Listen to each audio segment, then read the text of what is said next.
Anong kaso, Bossing? Teng na lang tawag mo sa akin. Anong kaso mo, Teng?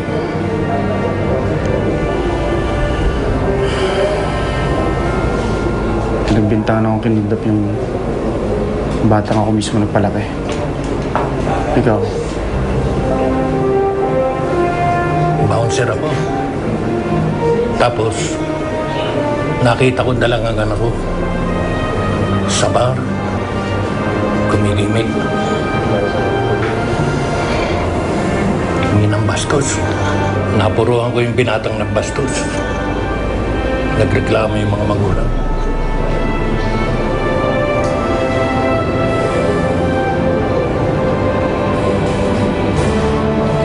Minsan ganun talaga no?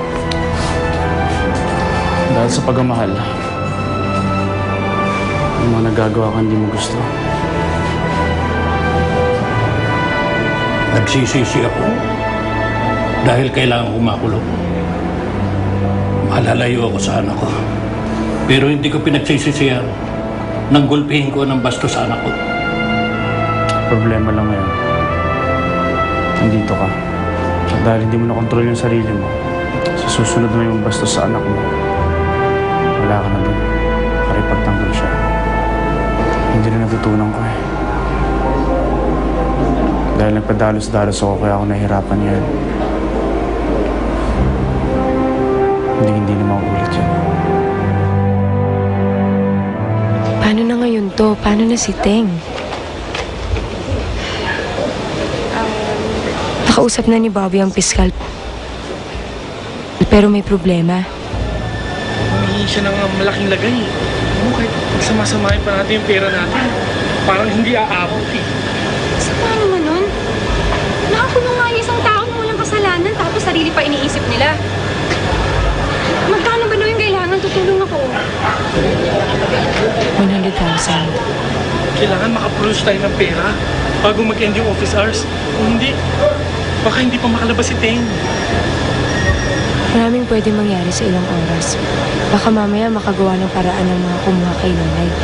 Baka hindi na siya mabawi ni Teng. Halika na. Alas 12 na nagmamadali tayo. Mahuli tayo sa flight natin. Halika na. Halika na, sabi. Halika na, halika na. Ayoko na! Wala ka nang magagawa. Ha? Sabi mo sa gusto sasama ka sa akin. Ayoko! Ayoko sumama na hindi kasama ng Kuya Teng ko! Ikaw nga. Ikaw, hindi mo ba naiintindihan kung gaano kalaki ang gastos nitong mga to para makapagbakasyon lang tayo? Ayoko magbakasyon. Gusto kong kasama ang Kuya Teng ko! Makinig ka sa akin ha. Kung hindi ka sumama ngayon, hindi mo na makikita ang Kuya Teng mo. Mabubulok na siya sa bilangguan. Pero, kung sasama ka ngayon, makikita mo siya ulit. Promise po? Oo! Bakit? Mukha ba akong lasing? Hindi ako lasing ngayon. Totoo yung sinasabi ko. Kung sinabi niyo po makikita ko si Kuya Teng ko, edi sasama na po ako. Ah, talaga? Yan ako ha? Nakahanda ako na sasakyan. Magsiswimming na tayo. Sasakay na? Sasakay na tayo ng eroplano. Ako, hindi pa ako nakakasakay doon. Halika na.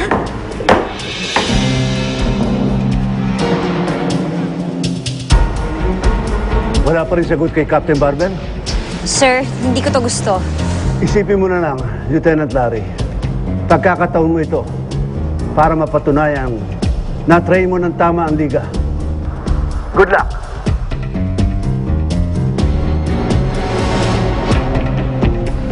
Blade, sigurado sasama ka? Okay ka na ba? Kakayanin ko. Concert lang ako. Wala sinasabi ko na Captain Barbel. Kung nagkataon, hindi kita matutulungan. Hindi ko kailangan ng tulong mo. Just in case, nandito lang ako.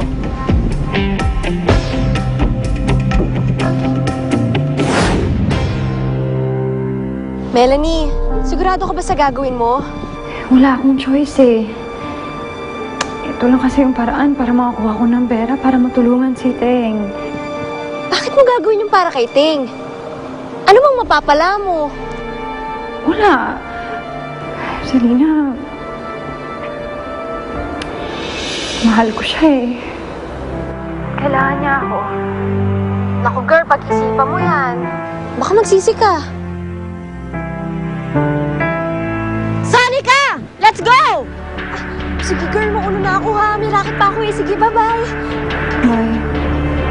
Coming!